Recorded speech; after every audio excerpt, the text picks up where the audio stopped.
Hello दोस्तों, स्वागत है फिर से आज की एक नई वीडियो में। तो दोस्तों हम लोग पिछले वीडियो में सीख चुके थे कि क्वेश्चन नंबर मेरे पास था एक्सरसाइज 4.1 का क्वेश्चन नंबर दूसरा हम लोग देख लिए थे। ठीक, तो दूसरा में हम लोग द्विघात समीकरणों को रूप में निरूपित करके दिखाना था कि A X square plus B X plus C is equal to 0 के फॉर्म में हमको ला देना था। ठीक, तो देखिए मेरे पास दूसरा समाप्त हो गया है, तीसरा क्वेश्चन नंबर है दूसरा का तीसरा। तो देखिए आज बोल रहा है क्वेश्चन, देखिए तीसरा क्वेश्चन है कि रोहन की माँ। ठीक, तीसरा क्वेश्चनों को हम लोग हल करने का देखते हैं कि किस प्रकार से हल किया जाता है। तो देखिए रोहन की माँ उससे 26 वर्ष बड़ी है।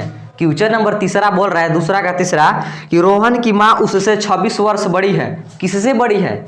रोहन की माँ उससे 26 वर्ष बड़ी है। किससे? रोहन से 26 वर्ष बड़ी है। ठीक, क्वेश्चनों को ध्यान से पढ़ने का प्रयास कीजिए, 2 से 3 बार क्वेश्चन पढ़ लीजिए, उसके बाद क्वेश्चनों को सोल्व करने का देखिए कि किस तरह से सोल्व होता है। क्वेश्चन पढ़ने के बाद आपको पता चल जाएगा कि यह क्वेश्चन किस तरीका का है, क्या कर रहा है। ठीक, देखिए बोला कि रोहन की माँ उससे 26 वर्ष बड़ी है। किससे? यानी रोहन की माँ रोहन से 26 वर्ष बड़ी है। ठीक, आगे कह रहे हैं कि उनकी आयु वर्षों में का गुणनफल अब से 3 वर्ष पश्चात 360 हो जाएगी। हमें रोहन की वर्तमान आयु ज्ञात करनी है। ठीक, यहाँ 2 स्टेप में बताया गया है। पहला का बोला कि जो रोहन की माँ है, ठीक, रोहन से 26 वर्ष बड़ी है। ठीक, पहली बात तो ये बोला गया। अब दूसरा का बार में ये बोला गया कि जो 3 वर्ष पश्चात, ठीक, 3 वर्ष पश्चात उन लोग दोनों का जो गुणनफल है वो 360 हो जाता है। 2 बार बताया गया हमको, यानी 2 स्टेप में समझने का प्रयास हम लोग करते हैं। देखिए पहला में क्या बोला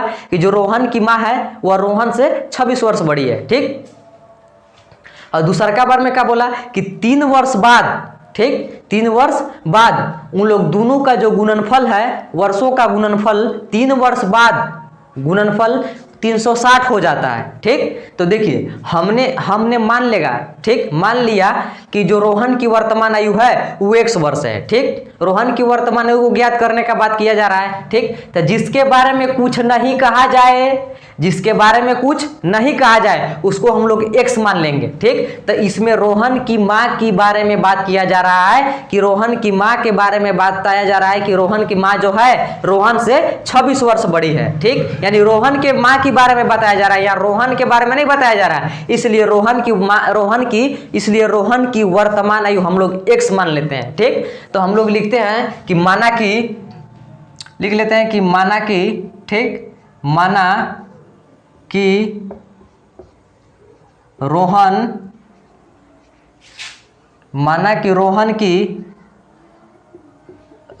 की वर्तमान आयु, ठीक, वर्तमान आयु इज इक्वल टू x। ठीक, जब हमने मान लिया कि जो रोहन की वर्तमान आयु है वो 1 वर्ष है। ठीक है भैया, यहाँ तक तो हम लोग ठीक समझ गए। ठीक, अब आगे बोल रहा है कि रोहन की माँ रोहन से 26 वर्ष बड़ी है, तो रोहन की माँ की वर्तमान आयु क्या हो जाएगा? x प्लस 26 हो जाएगा। क्यों हो जाएगा? क्योंकि जब रोहन की वर्तमान आयु 1 वर्ष और रोहन की माँ की वर्तमान आयु x प्लस 26 वर्ष। क्यों? क्योंकि 26 वर्ष बड़ी है। किससे बड़ी है? तो रोहन से बड़ी है, यानी x में 26 जोड़ देंगे, यानी x प्लस 26 वर्ष हो जाएगा। समझ में आ गया?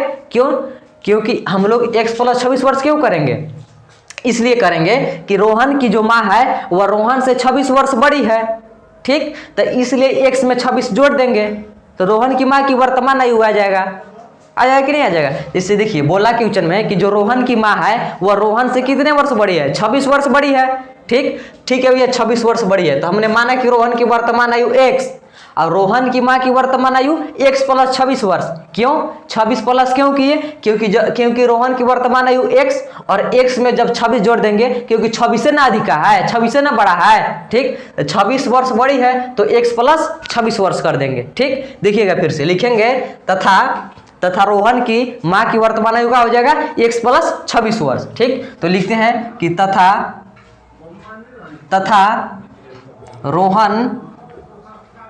रोहन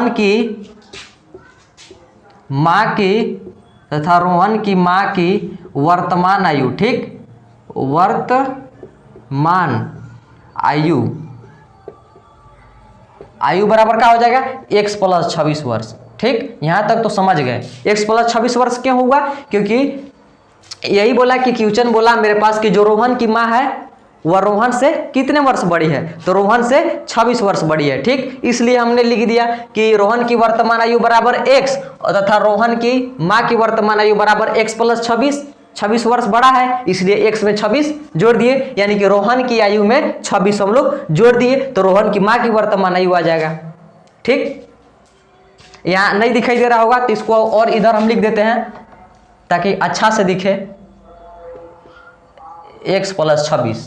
ठीक, अब दिख रहा है। अब देखिएगा, अब यहां तक तो हो गया। अब आगे बोला कि यहां तक हो गया, अब आगे बोल रहा है कि वर्षों में का गुणनफल अब से 3 वर्ष पश्चात 360 हो जाएगी, रोहन की वर्तमान आयु ज्ञात करनी है। ठीक, तो बोला कि 3 वर्ष बाद, जब 3 वर्ष बाद इन लोग दोनों का जो गुणनफल है वह 360 हो जाएगी। ठीक, 3 वर्ष बाद हो जाएगी। इन लोग का जो गुणनफल है, इन लोग को जब गुना कराया जाता है, इन लोग के वर्ष में यानी आयु में जब गुना कराया जाता है तब जो गुणनफल प्राप्त होता है वह 360 प्राप्त होता है। ये ध्यान से समझिएगा। तो लिखेंगे पहले इन लोग दोनों का हम 3 वर्ष पश्चात यानी 3 वर्ष बाद आयु ज्ञात कर लेते हैं कि 3 वर्ष बाद दोनों का आयु क्या है। ठीक, तो देखिए लिखेंगे कि 3 वर्ष बाद, लिख देते हैं हम लोग कि 3 वर्ष बाद रोहन, 3 वर्ष बाद रोहन की आयु, 3 वर्ष बाद रोहन की आयु इज इक्वल टू 3 वर्ष बाद के बारे में बात किया जा रहा है कि यानी 3 वर्ष बाद। ठीक, यानी 3 वर्ष बाद तो 3 जुड़ जाएगा, यानी कि रोहन की वर्तमान आयु x, तो 3 वर्ष बाद हो जाएगा x प्लस 3। क्यों हो जाएगा? क्योंकि 3 वर्ष बाद कर रहा है, तो बाद वाला जुड़ जाता है, जितना वर्ष बाद में आएगा उतना वर्ष जुड़ जाएगा वर्तमान आयु में। ठीक, क्यों जुड़ जाएगा? क्योंकि बाद वाला प्लस में हो जाता है, पश्चात बोल रहा है यानी कि के बाद। ठीक, पहले बोलता था माइनस हो जाता, तो यहाँ चूंकि बोल रहा है कि 3 वर्ष बाद रोहन की आयु क्या हो जाएगा, जबकि वह वर्ष उसका वर्तमान आयु x वर्ष है, तो 3 वर्ष बाद हो जाएगा x प्लस 3। हो जाएगा कि नहीं हो जाएगा? हो जाएगा x प्लस 3। ठीक, अब लिखेंगे रोहन की 3 वर्ष बाद तो रोहन की आयु कितना हो गया, x प्लस 3 वर्ष हो गया। अब लिखेंगे कि 3 वर्ष बाद रोहन की माँ की आयु बराबर। ठीक, लिखेंगे 3 वर्ष बाद रोहन की माँ की आयु। ठीक, रोहन की माँ की आयु बराबर, देखिएगा यहां समझिएगा, 3 वर्ष बाद के बारे में बात किया जा रहा है, उसी प्रकार से रोहन की जो माँ की वर्तमान आयु है उसमें फिर से 3 जुट जाएगा, 3 जुट जाएगा तब ना 3 वर्ष बाद रोहन की माँ की आयु आएगा। आएगा कि नहीं आएगा? क्यों आएगा? क्योंकि देखिए जब रोहन की माँ की वर्तमान आयु x प्लस 26 वर्ष है, तो उसी प्रकार से 3 वर्ष बाद बोल रहा है, तो इसमें 3 वर्ष फिर जुड़ जाएगा, तो 3 वर्ष बाद रोहन की माँ की आयु हो जाएगा। ठीक, तो इसमें 3 जब जोड़ेंगे तो x प्लस 29 वर्ष हो जाएगा। क्यों? क्योंकि x प्लस 26 और प्लस 3 वर्ष बाद वाला फिर जोड़ देंगे, प्लस में 3 लिखेंगे, तो 26 और 3 29 हो गया, यानी x प्लस 29 वर्ष। ठीक, यहाँ तो समझ में आ गया होगा सभी को।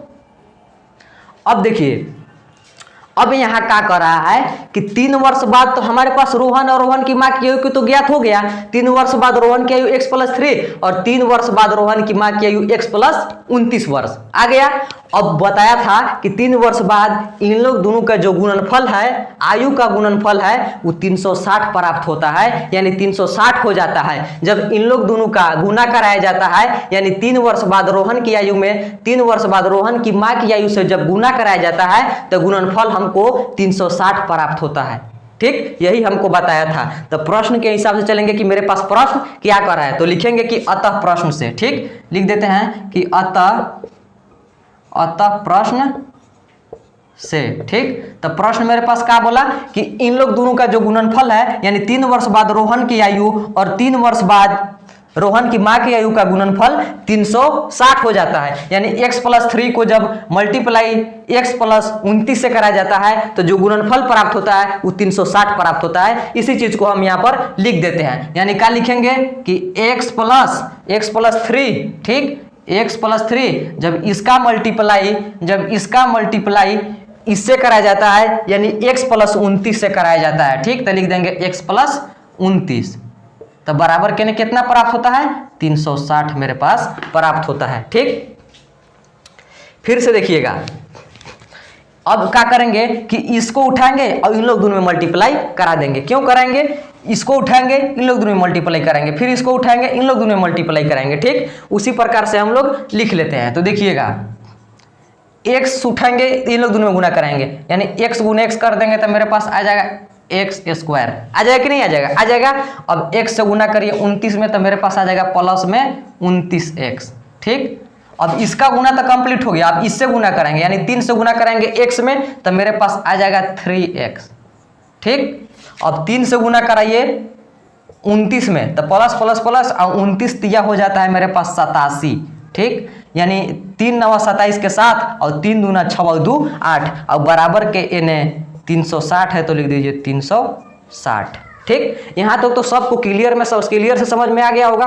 अब आगे देखिए, आगे हम लोग क्या करेंगे। ठीक, देखिएगा एक्स स्क्वायर है तो लिख दीजिए एक्स स्क्वायर, प्लस का 29x है तो लिख 29 और 3 यानी 29 गो x और 3 गो x। ठीक, 29 गो x और 3 गो x मेरे पास हो जाएगा 32 गो x, तो लिख देंगे 32 गो x। ठीक, अब देखिएगा ये 87 है। ठीक, और बराबर के ने 360 है। ठीक, तो बराबर हम लोग यहाँ लिख देते हैं। ठीक, अब बीच में बराबर है तो बराबर दे दीजिए। ठीक, अब देखिएगा अब क्या हो जाएगा कि बराबर के ने का है 360 तो लिख दिए 360, ये प्लस में है। बराबर के जब एने लेंगे इसको तो ये माइनस में हो जाएगा, यानी LHS में प्लस में है, और जब इसको RHS में लाए तो ये 87 माइनस में हो गया। ठीक, माइनस में हो गया। अब फिर देखिएगा, अब मेरे पास क्या बच गया, एक्स स्क्वायर है तो लिख दीजिए एक्स स्क्वायर, नीचे दिख रहा होगा। ठीक, एक्स स्क्वायर है तो लिख दिए एक्स स्क्वायर। ठीक, एक्स स्क्वायर है तो लिख दिए एक्स स्क्वायर, प्लस में है 32x तो लिख दिए 32x। ठीक, अब देखिएगा बराबर है तो बराबर दे दीजिए। अब 360 में से क्या कीजिए कि 87 घटा दीजिए। ठीक, यानी 0 में से देखिए 0, यहाँ 0 लिख दीजिए। ठीक, अब क्या कीजिए कि 360 में से अब इसको में से इतना घटा दीजिए। ठीक, यानी क्या करेंगे अब हम लोग कि 360 में से घटा देंगे कितना 87 घटा देंगे।